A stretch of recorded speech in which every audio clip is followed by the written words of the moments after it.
Hey guys, Dana here. Welcome back to the Kentucky Doom Scrollers podcast. Today is February 2nd. It is Friday, and thank goodness for that because what a week it has been for me. I would like to thank you for tuning in. We're going to be having a rather spicy discussion today, so I'm going to preface all of this with a disclaimer. I don't care what people do or who people sleep with as a general rule.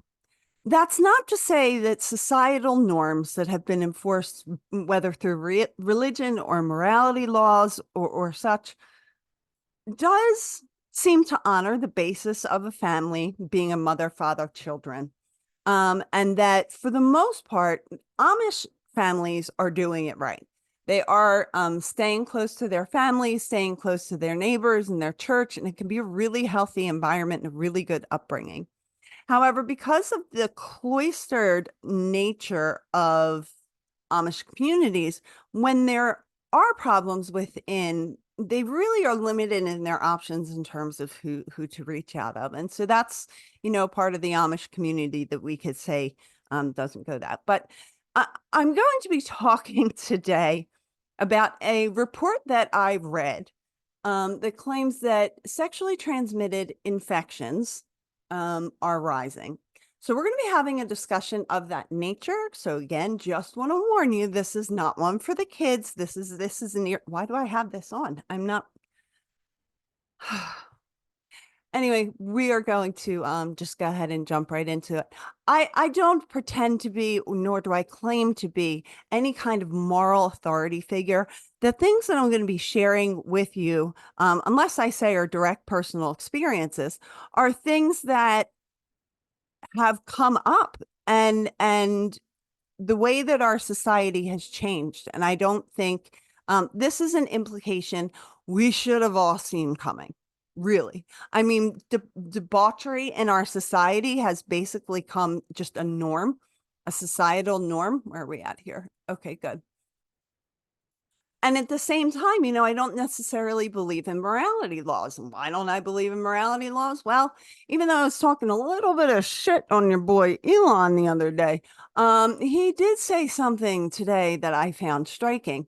When you hear the names of legislation or anything done by the government, it is worth remembering that the group that sent so many people to the guillotine during the French Revolution was called the Committee of Public Safety, not the Cut Off Their Heads Committee.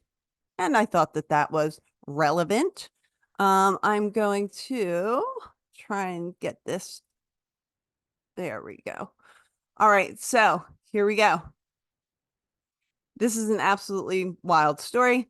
I cannot see. Experts confirm the U.S. is dealing with an out-of-control STI epidemic. I'm willing to bet that this is not specific to the United States, that we would find this in many countries. We're dealing with an out-of-control epidemic, blah, blah, blah. The warning comes after an STI report. Okay, public health officials they're exasperated. They are exasperated. They're baffled suddenly and unexpectedly with coincidences. It's weird. So the most common STI in the U.S. was chlamydia, I think is you treat with antibiotics, right? So there's a rise in syphilis that's concerning health officials the most. Now, one thing I'll tell you about syphilis that I know from being in a clinical trial is that when folks in retirement communities have what we might call like a mental breakdown or a type of panic and anxiety that doesn't abate, something that comes on rather suddenly. One of the first things they do is they test for sexually transmitted infections, particularly because syphilis is prolific in retirement homes. They are getting it on. They're getting it on. So anyway, syphilis, chlamydia, which I think are easily treated now. We just, back in the day, that was like a death sentence. And I don't know whether it's true or not, but they do say that Henry VIII had advanced syphilis and that they think that had a part to play in how kind of demented he got as he got older and how he became just so unbearably cruel and vicious and violent. Friends, I'm sick today. I took some Dayquil to get through this, but I'm apologize for my voice or being out of breath. Hey, good news. Look at that. Syphilis curable with the right antibiotics, sometimes causing developmental delays. Right. Adult syphilis is spread via the regular routes, tends to produce in stages. So any kind of sex basically can get there. But this cannot be the only thing that they're super concerned about, right? Or are they? They're focusing specifically on syphilis and chlamydia, both of which are diseases that can be tested for and treated. That's the good news, right? Here's what I don't get. They have the nerve to be to say that they're exasperated. Yet again, the CDC website reads more than 2.5 million cases of chlamydia, gonorrhea, and syphilis were reported in the United States. And everybody, again, is just absolutely baffled, right? So I would like to present some evidence to you. I would like to suggest that the raising up of this top G and or hoe culture was by design, and this is just a report of things that they knew were going to happen. Why? Because once they get you in the office for treatment, you think that's where the treatment ends for you? Or do you think it ends with other things? Do you think if you're a female getting treated, say in a clinic, like a Planned Parenthood clinic, and you find yourself pregnant, do you think they would not like, I mean, it's not used car salesman. They wouldn't try like hard sell you an abortion, right? And anybody want to chime in with experiences? I know they do this shit. 100% I know they do this shit. Anyway, chlamydia, let's see what else. Let's see what else. So gonorrhea appears to be up. Syphilis, holy shit, look at that percentage change, almost 80%. Why are sexually transmitted diseases happening? Well, I would say one of the reasons is we had the rise of female empowerment and female equality, and the of course we went through the Me Too era, and now we're at the point where trans women are taking over previously female only spaces and winning scholarships and awards and medals and places. And anyway, we have the rise of this top G, very, I don't use this term a lot, very toxic masculinity. Not only was Andrew Tate lifted up in front of us, um, he was making very good money doing it. He was into crypto. Of course, he was one of the first crypto bros that touted the successes and then tried to sell you courses in how to be as successful as him. But one of the other things he also did on the side is basically pimp girls out. And which leads to, who's he pimping? Who is he pimping out? Of course. Well, maybe it's this lady. A nurse who left her job for OnlyFans and now makes only 200K a month. I'm sorry, I put only in there by accident. Now makes 200K a month. So, what they don't tell you in stories like this is that's incredibly rare, that in most ventures, like even YouTube video platforms like this, or podcasting, audio only podcasting, the top 20% have about 80% of the market. So the vast majority of women are earning only a couple $100 from an OnlyFans career. So we have the birth control pill that is being prescribed to girls at the age of 14 because they're already experiencing severe endometriosis and PCOS, polycystic ovarian syndrome. Once you are on that merry-go-round of taking that birth control pill, it really does open up a pathway in which flaunting your sexuality feels less dangerous because you know that you won't get pregnant.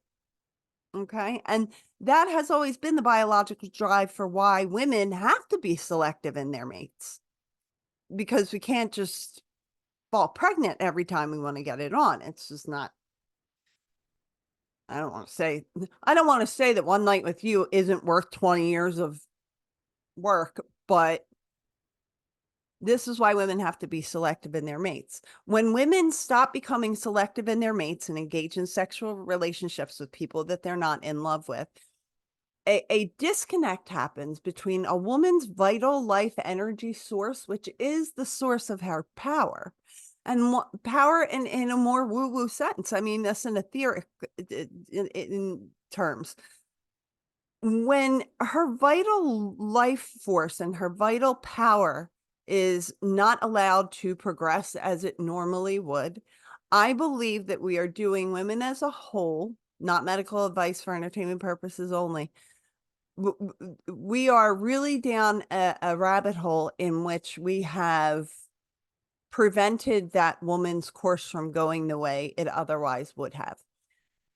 Now, look at, let's see, statistics for thyroid disease. Okay. So we have 50% of women over the age of 40 have clinical or subclinical Hashimoto's thyroiditis, a slow thyroid. Slows down as your age, we expect that, but for some people, it slows down entirely too much. It gives out. What does the thyroid control? Look all this up, please. Don't believe me. Like, go research on your own, 100%. The thyroid controls the woman's hormone system. So if at the age of 15, when a woman's hormone system first kicks in, we override that system with pharmaceutical medications, now down the line, we have this unexplainable exponential growth in thyroid disorders. But we're not allowed to explore if that's a connection, because that's misinformation. Okay. Can we talk about hormonal birth control and I'm trying to think of how can we say it? I had this dream once. I had this crazy dream once where these people like were in control of everything, right? And what they started to do is as soon as a woman, it's a crazy dream. So as soon as a woman like blossomed and started to like feel her sexuality, they immediately like did this thing that completely cut her off from her vital life source, like at a very specific time. And it was this crazy dream because it was these people who walked around wearing white coats and carrying prescription pads. And then, like, I talked to one of them in this dream, of course, the dream, and they said they didn't even mind because sometimes women, have like mood disorders, and that's fine because they'll just prescribe an antidepressant. And then, she's so like haywire, she can't sleep, but it's cool because they have this other thing they can give her to help her sleep. And then the thyroid gives out super early, and everybody's like, whoa, how'd that happen in the stream? And the white coat's like, hey, well, we can give you a prescription for that too. And like in the stream, I'm standing there in the middle of these people, and I'm like, why can't we talk about the connection? Why won't you address the elephant in the room? And they're all just like, so can I get a prescription for that? Like sometimes I feel like I'm walking around in the world and I know I'm not the only one, but sometimes it feels like I'm the only one who sees these connections. And it's maddening to the point to the in the sense of not being able to get others to see it.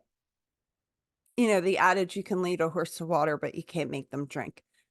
I'm leaving breadcrumbs out for people. I want people to start to question it. Like, there's no reason to believe me. There's no reason to believe me. You should really research it for yourself. Look up the effects of hormones on bodies that are supposed to be going through puberty.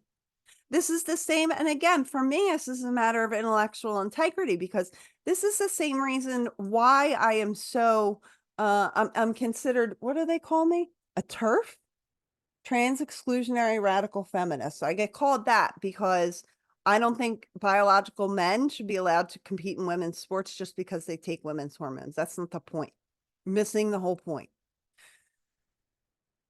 This is why we should not, in my opinion, for entertainment purposes only, put adolescents on hormones to stop puberty, or no, they call it pause puberty. That's what these gender affirming physicians call it. They're pausing puberty for the child, doing them a real solid favor.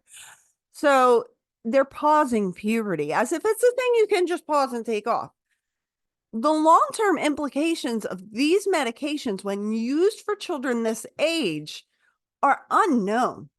These people, like most of us, are part of this gigantic medical experiment uh, uh, uh, that is based off a process of consent that bypasses any kind of factual information that would allow one to make an actual informed decision instead of just being pressured to make the decision right away. And through school, being taught not to ever question things and just keep your head down, keep moving, and blah, blah, blah. And it's this really serious, thick mind control veil that, like, I wish I had the absolute audacity to rip off of people's eyes. And so that's why I talk about this stuff. When these things come up, of course you're going to have an increase in sexually transmitted infections. For generations now, you've made it possible for women to mate with no with reduced, let's say, long-term consequences for those issues. Even here in this article, they're talking about chlamydia and syphilis, both of which are treatable by antibiotics. Some people are going to say that's fine. Oh, I take antibiotics for sinus infection. It's the same thing. No, it's not. No, it's not.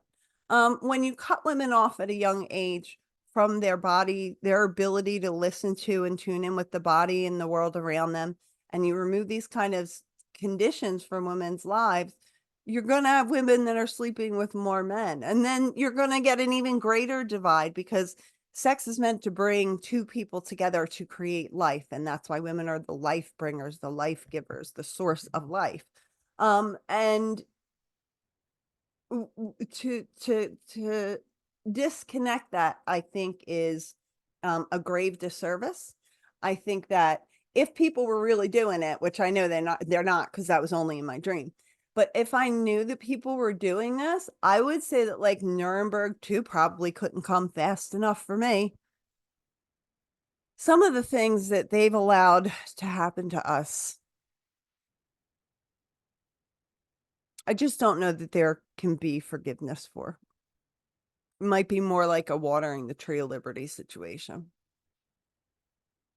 I don't know. Those are just some of my thoughts for the day. I'd be interested to know, I have kids that are getting to the age where they want to start dating, and all I can think is like, oh man, I would not want to be single in today's day and age with social media being the way it is and just every aspect of life being just soaked in, like, oh God help these young people. Like, we have to leave them a better society, and we have to be teaching our boys and our girls how to listen to their body and take care of their body, and encourage them to do the right thing. So I guess that's my rant for the day.